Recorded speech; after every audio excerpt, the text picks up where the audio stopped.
तो चलो स्टार्ट किया जाए। कंपाउंड इंटरेस्ट, तो ये चक्रवृद्धि ब्याज यानी कंपाउंड इंटरेस्ट, ये दरअसल ब्याजों का ब्याज है ना। ब्याजों का ब्याज का मतलब क्या हुआ? हाँ, कि साधारण ब्याज हम लोग पढ़े, उसमें से क्या हम लोगों ने सीखा कि आपको जब भी ब्याज मिलेगा वो किस पर मिलेगा? मूलधन पर, यानी कि प्रिंसिपल पे। मूलधन यानी प्रिंसिपल पे ही आपको ब्याज मिलेगा, है कि नहीं? लेकिन चक्रवृद्धि ब्याज में क्या है कि मूलधन पे तो ब्याज मिलेगा ही मिलेगा। ऐसा नहीं कि मूलधन पे ही ब्याज छोड़ दो और ब्याज पे ही ब्याज लगा दो, है ना। मूलधन पे तो ब्याज मिलेगा ही, लेकिन अगर कैलकुलेशन उसका वार्षिक होता है तो हर एक वर्ष का ब्याज, ठीक है, जो भी होगा उस ब्याज पे भी ब्याज होगा। अगर ये वार्षिक कैलकुलेशन नहीं, संयोजन जिसको बोलते हैं, अगर ये छमाही होता है, 6 मंथ है ना, हाफ ईयरली, तो हर एक 6 महीना का ब्याज जो आएगा वो हर एक 6 महीना पे जितना ब्याज जमा होगा और पिछले वाला भी ब्याज, उस पर भी ब्याज मिलेगा। तो हम लोग पहले इसको देखते हैं, ठीक है। ये बात एक आया वार्षिक और अर्धवार्षिक, तो ये हम लोग थोड़ा देर बाद समझेंगे, ठीक है। अर्धवार्षिक और वार्षिक क्या होता है जैसे समझना। अगर ये साधारण ब्याज होता था तो कोई फर्क नहीं पड़ता है। जैसे 10% है अगर वार्षिक दर, तो 5% आधा वर्ष में लगा लो और फिर 5% आधा पे लगा लो, क्योंकि हर बार मूलधन का ही मिलना है। तो 100 का 5 मिलेगा और फिर 100 का ही मिलेगा हर बार, तो फिर 5 मिलेगा तो 10 मिला। तो डायरेक्ट भी लगा दो वार्षिक, तब भी 10 ही मिलेगा। तो ये फर्क नहीं पड़ता साधारण ब्याज में, है ना। सिंपल इंटरेस्ट में ये फर्क नहीं पड़ता कि ये वार्षिक है या, ठीक है, वार्षिक अगर संयोजन हो रहा है इस ब्याज का, कि तिमाही हो रहा है यानी क्वार्टरली, या तो हाफ ईयरली यानी छमाही हो रहा है। लेकिन चक्रवृद्धि ब्याज में क्या होता है, ये डिपेंड करता है। बात समझ पा रहे हैं? ये छमाही है कि वार्षिक है कि तिमाही है, समझ आ रहा है ना। क्योंकि हर एक 3-3 महीना पे ब्याज अगर हम कैलकुलेट कर दें मूलधन में यानी प्रिंसिपल में, तो जल्दी जल्दी ब्याज अगर मूलधन में ऐड होगा तो ब्याज हमको ज्यादा मिलेगा। जैसे आप ये मान के चलिए कि अगर मतलब 2 तरह का जानवर है, ठीक है। तो जैसे 2 तरह का जानवर है, एक मतलब एक है जैसे हाथी और एक और है छोटा जानवर चूहा। तो एक है कि कितने साल बाद बच्चे पैदा कर सकता है और चूहा जल्दी जल्दी कर सकता है। तो बताओ जनरेशन किसका जल्दी जल्दी बढ़ेगा? चूहा का बढ़ेगा, है कि नहीं। तो ये ऐसे समझ लो कि आप जल्दी जल्दी ब्याज अगर मूलधन में यानी प्रिंसिपल में जोड़ देते हैं और फिर उसका ब्याज निकालते हैं तो ब्याज क्या होगा? ज्यादा होगा। अरे समझ आया कि नहीं। तो इस पे डिपेंड करेगा, इस वजह से उसमें हम लोग तिमाही, छमाही और वार्षिक यानी क्वार्टरली, हाफ ईयरली और ईयरली, है ना। तो ये एनुअली चाहे ईयरली जो भी समझ लो, तो ये डिपेंड करेगा। यानी हम चक्रवृद्धि ब्याज को डायरेक्टली ज्यादा कुछ नहीं, एक ही बात में कह सकते हैं कि ब्याजों का ब्याज, ठीक है। ब्याज मतलब जी इंटरेस्ट, है ना। ब्याजों का ब्याज, इसको ब्याजों का ब्याज भी बोल सकते हैं कि ब्याजों पर भी, ब्याज पे भी ब्याज लगेगा। तो ये अभी हमने कोई फॉर्मूला और इसको नहीं बताया है कि कैसे काम करता है, और हमको अभी आवश्यकता नहीं है, ठीक है। जब आवश्यकता होगा हर एक चीज बताया जाएगा। शांति से देखना है इसको कि कैसे इसको पढ़ना है। हमारी गारंटी है कि अगर पूरा चैप्टर पढ़ लेने के बाद आप किसी भी एग्जाम का सवाल आप बनाइए, प्री का बनाइए, मेंस का बनाइए, सीजीएल मेंस का बनाइए, सीपीओ का बनाइए, एलडीसी का बनाइए, सीएचएसएल का बनाइए, जिसका बनाइए, आपका हर एक एग्जाम का सवाल बनेगा, इस बात की गारंटी है। तो जिस तरह हमको पढ़ाया जा रहा है उस तरह देखो, जितने सारे नियम बताए जा रहे हैं उसको पहले ध्यान से देखना है, ठीक है। स्टार्ट किया जाए तो इसको समझने के लिए हम एक छोटा सा आंकड़ा लेते हैं। मान लो 10,000 रुपया हमने लिया। क्या लिया? 10,000 रुपया प्रिंसिपल लिया। ये हमारा प्रिंसिपल है और रेट ऑफ इंटरेस्ट 10% है, ठीक है। और टाइम 2 साल 3 साल जो भी हम करके आंकड़ा दिखा रहे हैं, फिलहाल 3 साल ले रहे हैं, ठीक है। अब इसमें हमको चाहिए क्या क्या चाहिए जी? अगर प्रिंसिपल दे दिया गया है तो प्रिंसिपल है, रेट ऑफ इंटरेस्ट है और टाइम है, तो आप इंटरेस्ट निकालिएगा, ब्याज, अरे बोलो, ब्याज निकालिएगा और ब्याज मिल जाएगा। प्रिंसिपल और ब्याज को अगर आप ऐड कर देते हैं तो ये अमाउंट हो जाता है। ये बात आप लोग जानते हैं, इसको हम लोग मिश्रधन कहते हैं, ठीक है। अरे समझ आ रहा है ना। ये तो पता है ना आपको कि ये प्रिंसिपल क्या होता है, मूलधन है, रेट ऑफ इंटरेस्ट क्या होता है, ठीक है। इंटरेस्ट का परसेंट क्या होता है, ये तो रेट ऑफ इंटरेस्ट साधारण ब्याज में हम लोगों ने पढ़ा था कि रेट ऑफ इंटरेस्ट अगर मान लीजिए 5% है और टाइम हमारा, ठीक है, 3 वर्ष है, तो इंटरेस्ट का प्रतिशत क्या होगा? ये टाइम है, ये इंटरेस्ट का परसेंट क्या होगा, ब्याज का प्रतिशत क्या होगा? तो भैया 5% के हिसाब से 3 साल में 5 दिया 15% आपका ब्याज का परसेंट है, तो डायरेक्ट आप 15% भी निकाल सकते हैं। लेकिन यहाँ पे चूंकि ये सक्सेसिव लग जाता है, सक्सेसिव, बात समझ पा रहे हैं कि नहीं? तो चक्रवृद्धि ब्याज है, ये ब्याज पे भी ब्याज देगा, तो डायरेक्टली आप 15% इसको नहीं कर सकते, लेकिन फिर भी डायरेक्टली आप बता सकते हैं ये कितना होगा, वो हम लोग आगे देखेंगे। ठीक है, 15% नहीं होगा, ज्यादा होगा, लेकिन कितना होगा। ठीक है, चलो देखते हैं ब्याजों का ब्याज। तो अभी हमने जो फिलहाल लिया है क्या, 10,000 रुपया हमने प्रिंसिपल लिया है, और रेट ऑफ इंटरेस्ट कितना लिया है, 10%, और टाइम लिया है 3 साल। क्या कैसे ये काम करता है, जरा हम एक डाटा यहाँ पे बनाने के लिए इसको बना रहे हैं, जरा ध्यान देना है। ठीक है, चलो ये है पहला साल, फर्स्ट ईयर। फर्स्ट ईयर में क्या कहानी होगा उसको देखते हैं, सेकेंड ईयर में क्या कहानी होगा, थर्ड ईयर में क्या कहानी होगा उसको देखते हैं। 10,000 रुपया है, तो पहला साल का ब्याज बताओ कितना मिलेगा। तो आप कहेंगे कि 10,000 का अगर पहला साल अगर ब्याज निकालें तो 10% ही मिलेगा। तो 10% कितना होगा, आप लोग सभी लोग जानते हैं 1,000 होगा। ब्याज को हम कैलकुलेट कर रहे हैं, जरा ध्यान दीजिएगा, है ना। तो ब्याज कितना आएगा जी, पहला साल 1,000 आएगा। यानी अगर मूलधन यानी प्रिंसिपल, प्रिंसिपल पे हमने अगर ब्याज निकाला है पहले साल का, तो 10% 1,000 है, तो हर एक साल प्रिंसिपल पे जो मिलने वाला ब्याज होगा वो हर एक साल 1,000 रुपया होगा। तो सेकेंड ईयर भी 1,000 होगा, इसमें भी कोई परेशानी की बात नहीं। थर्ड ईयर भी 1,000 होगा। ठीक है, लेकिन क्या है, ये तो प्रिंसिपल पे मिला ब्याज है, हमारा इंटरेस्ट है ना, मूलधन पे मिला ब्याज है। लेकिन हमने क्या कहा कि ये ब्याजों का ब्याज है। ठीक है, ब्याजों का ब्याज है। तो भाई एक बात बताओ कि पहला साल से पहले तो कोई ब्याज हमारे पास था नहीं। पहला साल से पहले हमारे पास कोई ब्याज था क्या? पहली बार ब्याज तो पहला साल हमको मिला। अब जो पहला साल मिला तो अगला साल तो भाई अब तो मूलधन पे भी मिलेगा और ब्याजों पर भी ब्याज मिलेगा। ये मूलधन पे हमने 1,000 लिख रखा है, ठीक है, पहले ही से, तो ये मूलधन पर मिला है। ठीक है, अब ब्याजों पे ब्याज निकालते हैं। तो पिछला साल कितना ब्याज था, 1,000।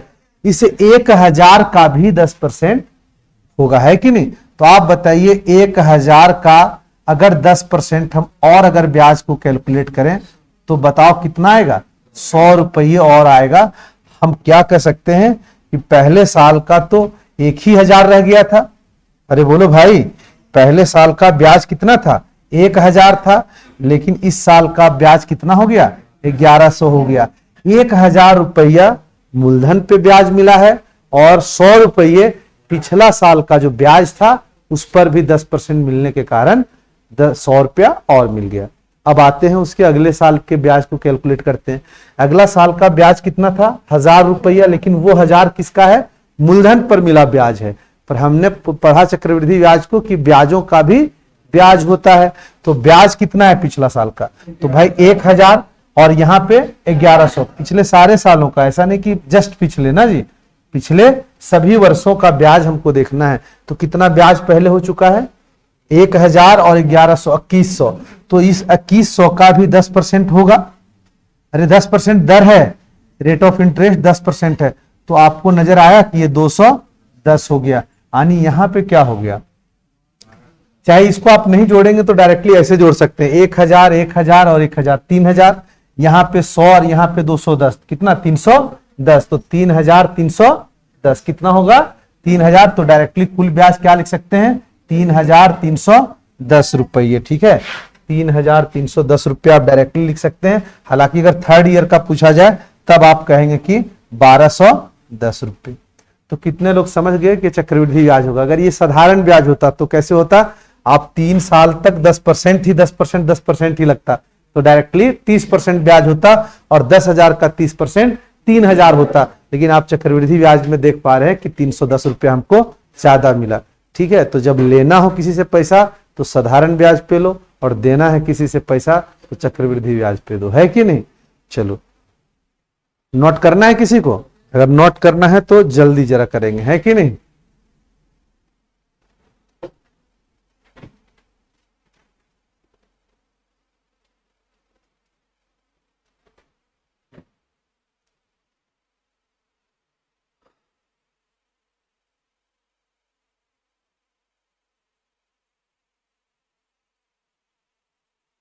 जो लाइव देख रहे हैं उसको थोड़ा सा आगे बढ़ा लेंगे वीडियो को, है क्या नहीं? तब तक ये सारे बच्चे नोट कर रहे हैं।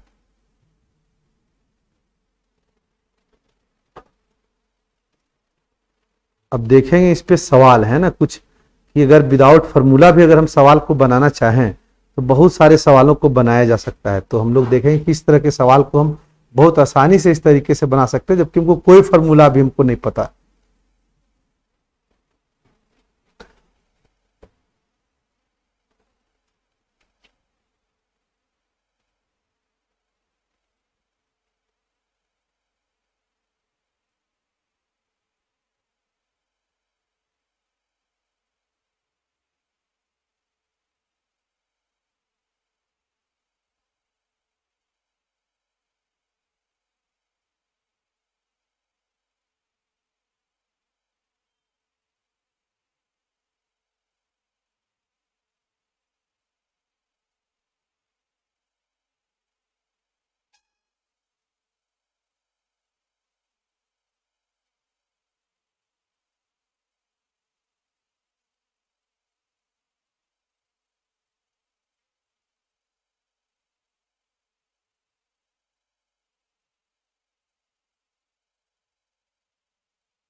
चलो हो गया।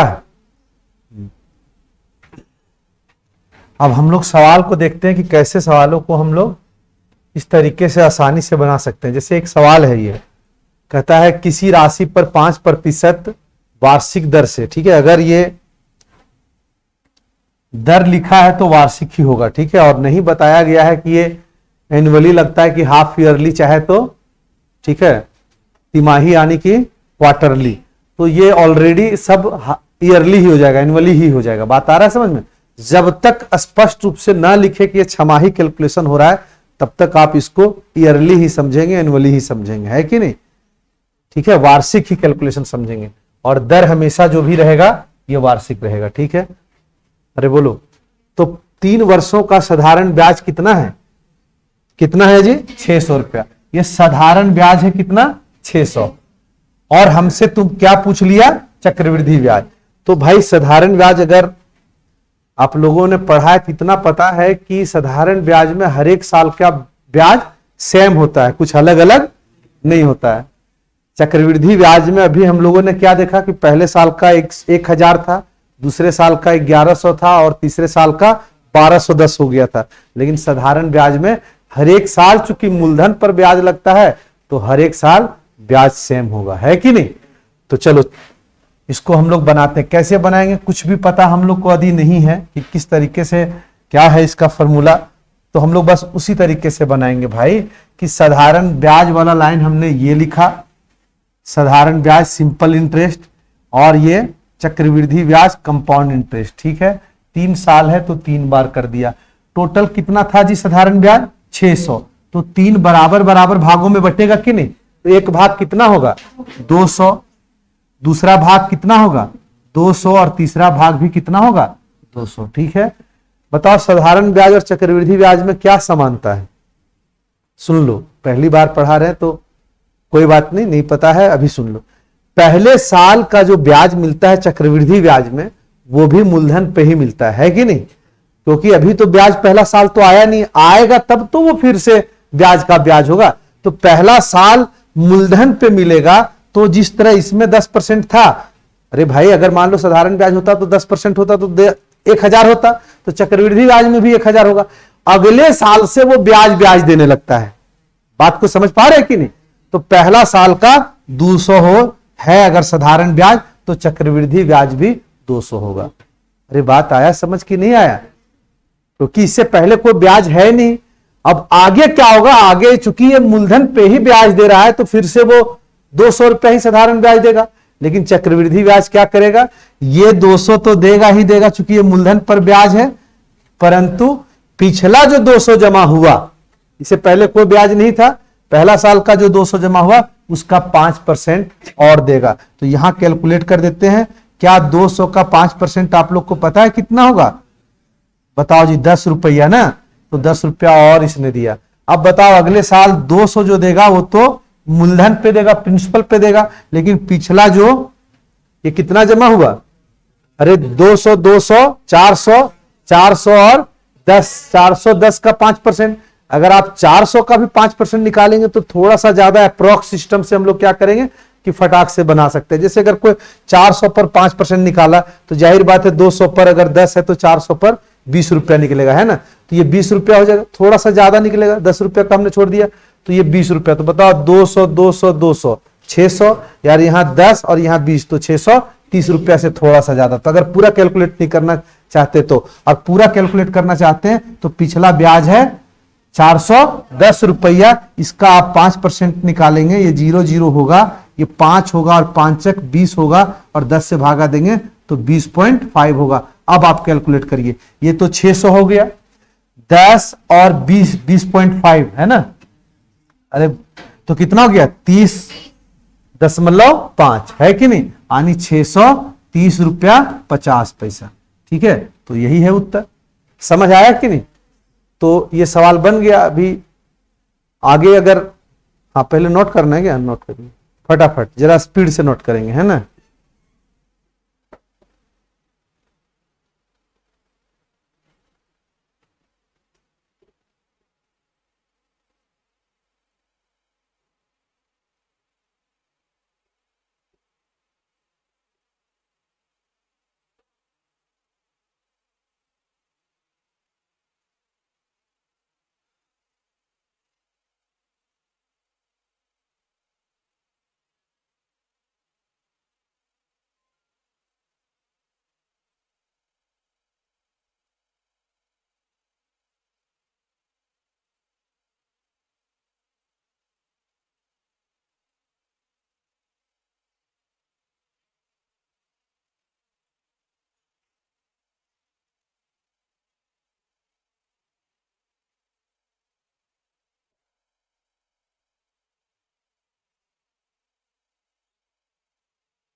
हो गया।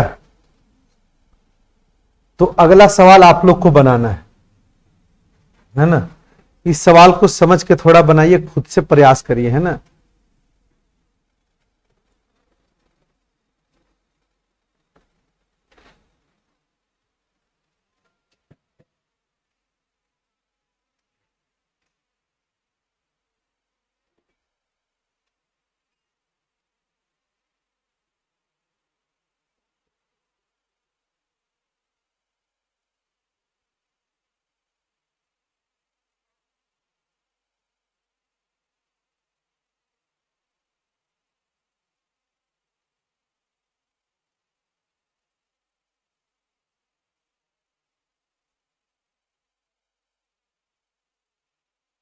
बना।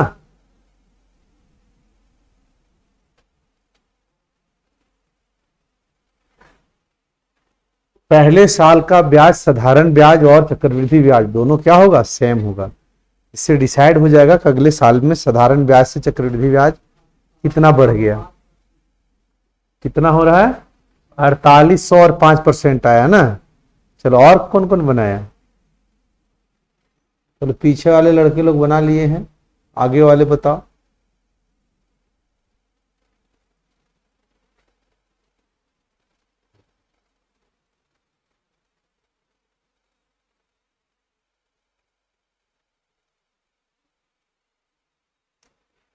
देखते हैं ना।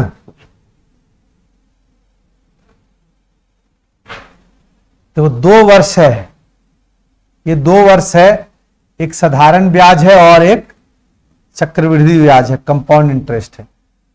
अच्छा, 2 वर्षों का साधारण ब्याज अगर 480 है तो जाहिर बात है कि साधारण ब्याज हर एक साल सेम सेम होगा, बराबर बराबर होगा। तो ये 240 और 240 रहा होगा, तभी तो 480 हुआ होगा। हमने भी कंपाउंड इंटरेस्ट में क्या बताया कि पहले साल का साधारण ब्याज और पहले साल का चक्रवृद्धि ब्याज सेम होगा, क्योंकि इससे पहले इसको कोई ब्याज मिला नहीं, एक बार मिलेगा तभी तो ब्याज ब्याज देगा। तो यहां पे 240 होगा, लेकिन यहां पे कुल कितना है, 492 है। तो इससे कितना ज्यादा है, 12 रुपया ज्यादा है। तो भैया ये 12 रुपया ज्यादा यही हुआ होगा। मतलब 240 के अलावे 12 रुपया यहाँ पे और है, तभी तो भाई ये है 240 और ये है कितना जी 252, और दोनों को जोड़ने पर ये 492 आया होगा। अरे 12 रुपया कैसे पता चला ये ज्यादा है? भाई यहां से देखो ना, 12 रुपया ज्यादा है कि नहीं? तो यहां पे 12 रुपया ज्यादा मिला। क्यों 12 रुपया ज्यादा मिला? पिछले ब्याज का परसेंट निकला होगा ना जी। ये हम लोग जानते हैं, ये 240 जो मिल रहा है ये है प्रिंसिपल का ना जी, ये मूलधन पर मिला ब्याज है। लेकिन ये जो ज्यादा मिल रहा है ये किसका ब्याज है? अरे इस पर मिला ब्याज है। तो बताओ भाई कि वो दर क्या चल रहा है कि 12 रुपया मिल गया 240 रुपया पे। तो 240 रुपया पे 12 रुपया मिलना कितना परसेंट है? ये 12 कितना परसेंट है 240 का? तो आप जब हल करेंगे तो आप पा रहे हैं कि इसका मतलब 5 आ रहा है, इसका मतलब 5% है। यानी 240 का 5% 12 रुपया आती है। 5% क्यों निकाला गया होगा? क्योंकि दर 5% रहा होगा। समझ आ रहे हैं कि समझ में आ रहा है कि नहीं?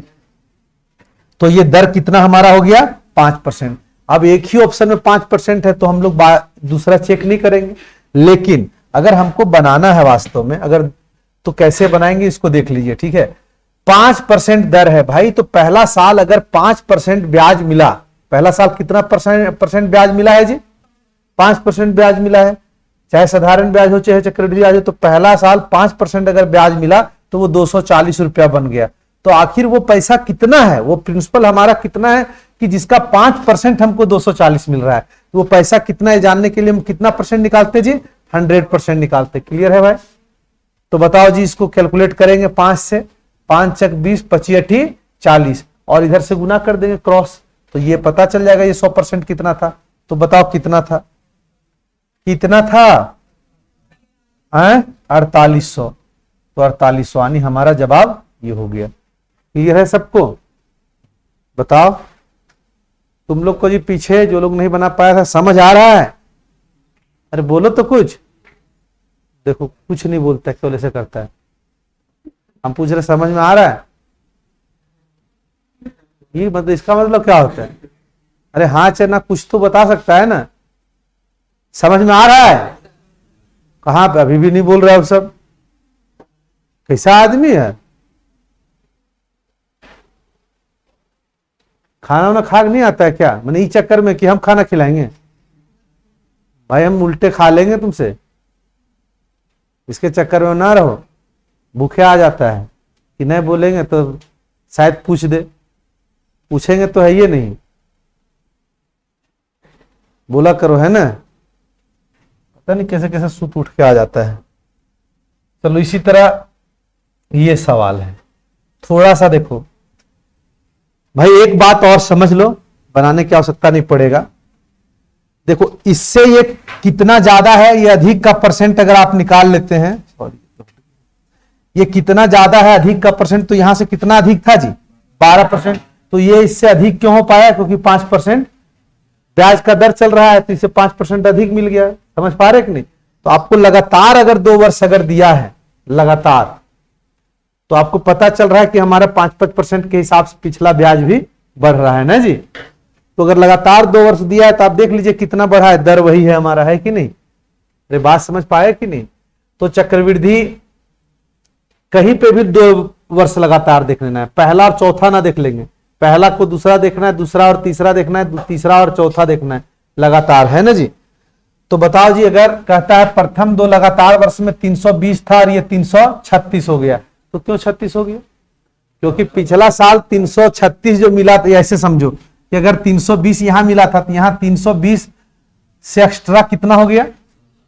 16 क्यों हो गया? क्योंकि पिछला साल का जो ब्याज जितना भी पहले साल रहा होगा, हालांकि ये प्रथम 2 वर्ष लिखा है, शुरुआत का 2 वर्ष, ठीक है, चाहे कहीं से भी 2 वर्ष लगातार दे देगा, समझो पीछे जितना ब्याज हुआ उससे 16 क्यों बढ़ गया? क्योंकि दर की वजह से। अरे पिछला ब्याज पे ब्याज मिला तो वो दर कितना था कि 16 मिल गया ना जी, 16 मिल गया कितना जी? 320 पर। जो अधिक मिला, अधिक देखो कितना मिला, इससे अधिक कितना है? 16 अधिक मिला कितना पर? 320 पर। तो ये दर कितना परसेंट है ये पता चल जाएगा आप लोग को, है कि नहीं? तो 0 0 कटेगा, 16 दूनी 32, 2 से कटेगा 5%। क्लियर है सबको? तो ये 5% दर है। कहां से चेक करेंगे? चलो अगर आप लोगों को थोड़ा इसमें अगर लग रहा है तो थोड़ा इसको भी यहां से देख लेते हैं। देखो यहां पे आते जरा ध्यान दीजिएगा सारे लोग। यहां से अगर यहां देखते हैं ये साल का ब्याज 1000 है और यहां 1100 है, तो कितना अधिक है जी? 100। तो 100 रुपया अधिक है। कहां से जी? 1000 था तो 100 रुपया अधिक मिल गया 1000 पे, तो ये कितना परसेंट है? तो भाई 1020, 1020, 3 जीरो कटा, अरे तीनों जीरो कट गया, कितना परसेंट है जी? 10% है। अगर ये प्रथम 2 वर्षों का दिया है तो 10% है। अगर प्रथम 2 वर्षों का नहीं दिया, अगर चौथा और पांचवा दे दिया, ठीक है, चौथा और पांचवा अगर दे दिया है तो मान लो इसको निकालेंगे। क्या टेबल ले जाना उसको? क्या बोल रहे हो? पूछो तो क्या चाहिए वहां पे? क्या वहां के लिए क्या? तो ले जाओ पासवर्ड वाईफाई का। बड़ा में ए है, NUJ है, और ये 4495, ठीक है। हाँ सारे बच्चे खुश हैं, लेकिन ऑफ है तो इसको ऑन कर देते हैं, लेकिन फिर पता चलेगा, वो पता नहीं इसमें क्या हो गया कि यूट्यूब खुल जाता है अपने, ठीक है, खुद ब खुद, इसीलिए ऑफ कर दिए। चलो तो समझते हैं। अब अगर मान लो दूसरा और तीसरा में भी क्या यही कंडीशन लागू हो रहा है? क्योंकि कोई जरूरी नहीं प्रथम 2 वर्षों का दे, कह दे 2 लगातार वर्षों का, कहीं पे भी 2 लगातार वर्षों का दे दे, हो सकता है 9वां और 10वां साल का हो, ठीक है, तब क्या दर ही होगा तो उसको चेक करते हैं। यहां से ये कितना बढ़ा हुआ दिख रहा है, हम दूसरा और तीसरा से निकालने का प्रयास करते हैं। तो बताओ ये कितना अधिक है इससे? अरे इससे अधिक 110 है ना, तो 110 है अधिक गुना 100 और अधिक का परसेंट यहां से देख रहे हैं, तो 1100 पर निकालेंगे तो 1100 देखेंगे, 0 0 कटेगा, 11 दे हैं 120, तो यहां से भी 10% निकला। अर्थात आपको यह बात समझ आ गया होगा कि आप लगातार 2 देखना है, कोई जरूरी नहीं प्रथम शुरुआत वाला पहला और दूसरा होना चाहिए, ये दूसरा और तीसरा भी हो सकता है, तीसरा और चौथा भी देख सकता है। देखिए तीसरा से चौथा कितना बढ़ा, पर ऐसे नहीं देखने लगेंगे पहला और तीसरा, यहां से आप देखेंगे तो 21% दिख रहा है। बात आ रहा है समझ में?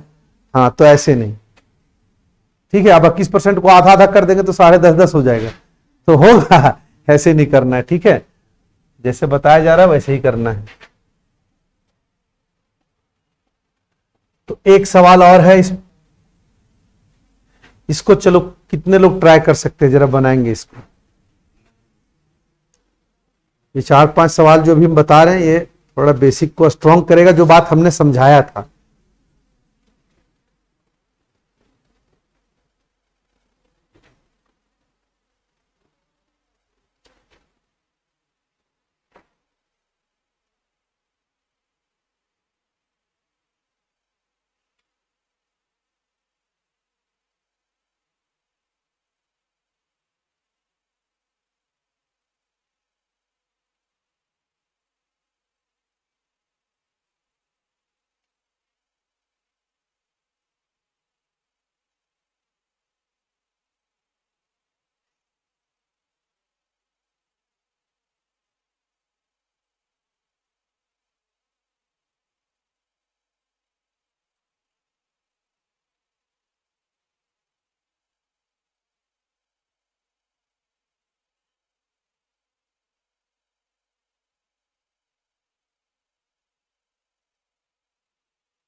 क्या इसको बनाया जाए?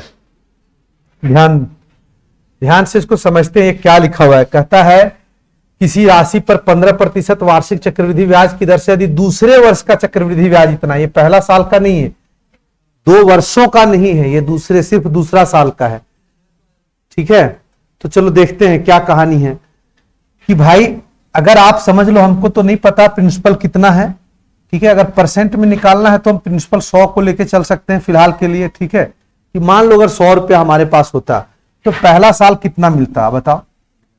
15% के हिसाब से जी, अरे भाई कंपाउंड इंटरेस्ट रहे चाहे सिंपल इंटरेस्ट है, पहला साल तो 15% सीधा सीधी लगेगा। तो भाई 15% 100 पर अगर मिलेगा तो 15 रुपया मिलेगा, लेकिन चूंकि कंपाउंड इंटरेस्ट है तो अगले साल मूलधन पर 15 प्लस ब्याज पे भी 15% मिलेगा ना जी। तो भाई इस 15 का 15% और मिलेगा। अरे पिछला साल का ये ब्याज है ना, अभी तो पढ़ाए पहले यार। तो ये कितना हो गया 225 यानी 225 पॉइंट यहां लगेगा, तो इतना और मिल जाएगा। तो ये दूसरे साल का ब्याज बताओ ये कितना हुआ। दूसरे साल का ब्याज कितना हुआ 17 रुपया 25 पैसा। तो भाई इस 100 रुपया को मूलधन लेके चले हैं और 17 रुपया 25 पैसा अगर निकला है ब्याज, तो भाई ये दूसरे साल का ब्याज कितना परसेंट हुआ। 100 पर परसेंट निकालते तो कितना निकलता है, अरे कितना निकलेगा 17.25। पहला साल का ब्याज 15% और दूसरा साल का ब्याज 17.25%। नहीं तो ऐसे भी सोच सकते हैं कि जब मूलधन 100 रुपया हुआ हमारा अगर लेके चलते हैं तो हमको ब्याज इतना मिलता है दूसरे साल का ब्याज। तो जब हमारा ब्याज इतना रुपया मिलेगा तो उस आधार पे इस रेशियो से बताओ जी प्रिंसिपल हमारा क्या था। या तो परसेंट के हिसाब से हम दोनों लिख देते हैं भाई, ठीक है, दोनों तरीका हम समझा देते हैं। ऐसे लिख सकते हैं कि जब 17 रुपया 25 पैसा दूसरे साल का ब्याज मिला, लैंग्वेज हम नहीं लिख रहे लेकिन समझ में आ रहा है कि नहीं, ये दूसरे साल का क्या है जी, दूसरे वर्ष का ब्याज है। ब्याज जब 17 रुपया 25 पैसा जब मिला तब हमारा मूलधन क्या था जी, तब हम प्रिंसिपल क्या लेके चल रहे थे 100 रुपया। भाई सवाल के अनुसार तो दूसरे साल का ब्याज कितना था 103 रुपया 50 पैसा। इस आधार पे बताओ ये प्रिंसिपल हमारा क्या था, है कि नहीं जी। ये प्रिंसिपल तब हमारा कितना था 100। इस आधार पे आप बता सकते हैं।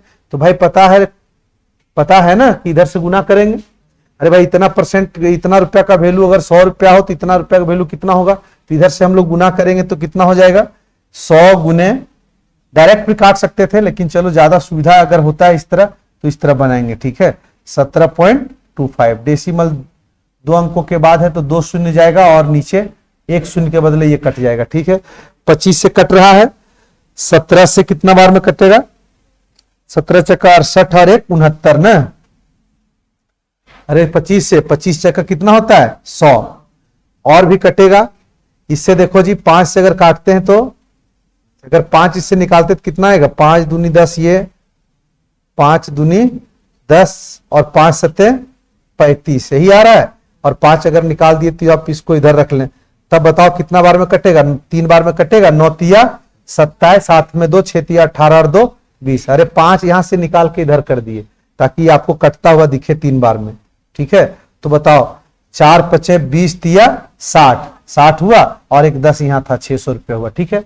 अगर ये बात नहीं समझ आया कोई बात नहीं, ऐसे समझिए 100 रुपया आप मूलधन लेके चले तो दूसरे साल का ब्याज कितना है 17 रुपया 25 पैसा। तो इसका परसेंटेज कितना है 100 रुपया पर तो परसेंटेज वही हो जाएगा जी 17%। अगर दूसरे साल का ब्याज इतना रुपया के बराबर है, यानी इतना रुपया मिलना ये 17% के बराबर है। तो भाई प्रिंसिपल निकालना है तो 100% कितना होगा, परसेंट से ये परसेंट कटेगा, 17 से काटेंगे। अरे बोलो भाई 17 से कटेगा कि नहीं 25 17.25 था ना। अच्छा 103.5 था, सॉरी 103.5 और 17.25। इसको हल कर देंगे, परसेंट में है तो परसेंट तो खत्म हो जाएगा, क्लियर है। इधर पॉइंट जाएगा तो फिर से क्या होगा जी 2 शून्य और इधर नीचे वाला क्या होगा 1 ही शून्य। तो कैलकुलेशन में देख पा रहे होगे सेम चीज आ रहा है ना जी 100 गुने 103.5 और ये नीचे तो सेम कैलकुलेशन नीचे भी है। तो कितना हो गया जी 600। समझ आया।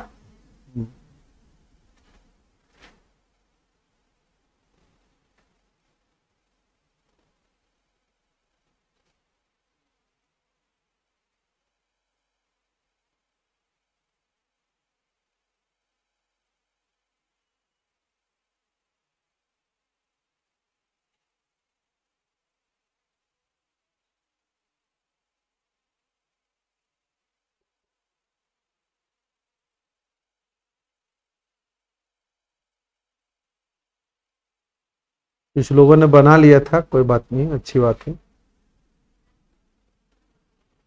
आगे बढ़ा जाए, नोट कर रहा है, करो नोट।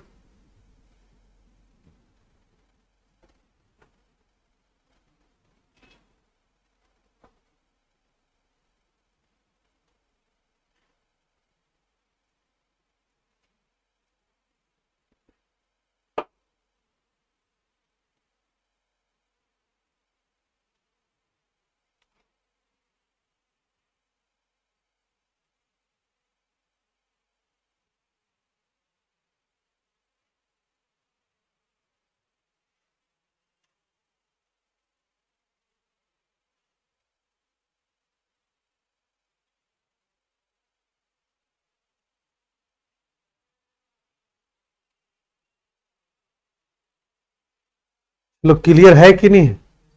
आगे बढ़े। ये कैलकुलेशन समझ आ गया है ना? अरे सिंपल सा कैलकुलेशन है। 25 से कटेगा ना 100 बार। 25 का पहाड़ा अगर हम 100 लाना चाहते हैं 4 बार पढ़ना पड़ता है। 1700 लाना है तो 17 चक 68 और 25 बार के लिए 1 बार 69 बार कटेगा और 25 से 4 बार कटेगा। 5 इसमें चूंकि इतना बार पढ़ नहीं सकते तो 5 इसका अलग कर दिए तो बचता है 5 उधर लिख दिए तो यहां बचता है 207। अब दिख रहा है ये 3 बार में कट जाएगा, है कि नहीं? ठीक। अब फिर से आते हैं अब शुरुआत पे। इतना बात सबको समझ में आ गया था। इस लॉजिक पे हमने 3-4 सवाल बनाया। अभी तक हम कोई फॉर्मूला नहीं जानते हैं, आगे भी अभी थोड़ा दूर नहीं जानना है, ठीक है। अब बात देखना है कि साधारण ब्याज और चक्रवृद्धि ब्याज में डिफरेंस हो जाता है कि नहीं? क्या होता है? साधारण ब्याज से चक्रवृद्धि ब्याज ज्यादा होता है। तो ये कितना ज्यादा होता है? तो ये अभी जो हम ये डेटा बना रहे हैं ये 2 वर्ष के लिए। कितना है जी? 2 वर्ष के लिए। तो पहले समझते हैं। साधारण ब्याज पहला साल 10% होगा तो अगला साल भी वो 10% होगा साधारण ब्याज। इसमें कोई दिक्कत है किसी को? तो बताओ 2 सालों में कितना हो जाएगा? 20% होगा। चक्रवृद्धि ब्याज क्या होता है पता है? 10% है अगले साल। तो ये 10% के अलावे इस 10% का भी 10%, 1% हमारा बढ़ जाता है। कितना हो जाता है? 11% हो जाता है। तो इस तरह टोटल कितना हो जाता है जी? 21%। यानी सक्सेसिव लग जाता है। सक्सेसिव को ऐसे लिखते हैं, मान लो कोई चीज 100 है तो अगला साल 10% बढ़ रहा है, ठीक है। और इस 10% का फिर 10% बढ़ रहा है। 110 जो बढ़ा ना, यानी अब इस ये तो 100 कट जाएगा तब 110% का बढ़ रहा है। मतलब पिछला 100 और जो 10% बढ़ा उसका 10% का भी। तो कहने का मतलब यही तो हम पढ़ रहे थे कि ब्याजों का ब्याज। अभी इसको काटते तो क्या हो जाएगा? 110 110 क्या है? पिछला वाला जो मूलधन है वो 100 और 10% जो ब्याज मिला था 100। अब जो 10% लग रहा है वो 100 पर भी लग रहा है और 10 पर भी लग रहा है। यानी अब इस पर निकालते 110/100। बात समझ पा रहा है जी? तो इस तरह अगर 3-4 साल रहे तो हम लोग 3-4 साल लिखते चलेंगे, है कि नहीं? तो आप जब भी इस तरह का सिचुएशन आप परसेंट में पढ़े हैं तो ये सक्सेसिव लग जाता है। यानी डायरेक्टली इस जगह पे हम लोग ऐसे लिख सकते हैं 10 + 10 + 10 × 10/100। तो आपको पता चल जाएगा ये कितना बढ़ा। भाई यहां से भी अगर हल करते हम लोग तो ये 21 आता है। 121 अरे 121 यानी जो प्रिंसिपल मेरा पी था अमाउंट बन गया 121। तो बढ़ा कितना जी? 21, 21%। तो डायरेक्ट आप 21 लाना चाहते हैं तो इस सक्सेसिव लगाइए, ठीक है। 10 + 10 अरे x + y + x × y/100। यहां x y दोनों सेम है ना? तो भाई बताओ जी 10 ये 20 हुआ और ये कितना हो गया? 21। बात समझ पा रहे कि नहीं? समझ आ रहा है? अब देखो भाई ये तो साधारण ब्याज हो गया। अगर 10 लगता तो साधारण ब्याज हो गया। ये साधारण ब्याज को चक्रवृद्धि ब्याज कितना अधिक हो जाता है? इसके वजह से अधिक हो रहा है कि नहीं? इसके वजह से। यानी ये क्या है वास्तव में? वो 10 × 10 और 10 क्या है जी? दर है। दर यानी दर का स्क्वायर/100 इतना अधिक हो जाता है। किसमें? चक्रवृद्धि ब्याज में। अरे ये तो साधारण ब्याज में तो 20 रहेगा ही। ये अधिक किसके वजह से हो रहा है? इसके वजह से। तो इतना हमेशा अधिक हो जाता है चक्रवृद्धि ब्याज में। तो इस बात को हम एक चार्ट के थ्रू से समझने का प्रयास करेंगे और पूरे ध्यान से समझना है, ठीक है। बहुत काम आएगा और बहुत इंपॉर्टेंट चीज है, ठीक है। इस पे भी सवाल करा के दिखाएंगे कल। पहले चार्ट को समझते हैं। सबसे पहले ये जो हम बना रहे हैं इसको जरा ध्यान दीजिएगा, ठीक है।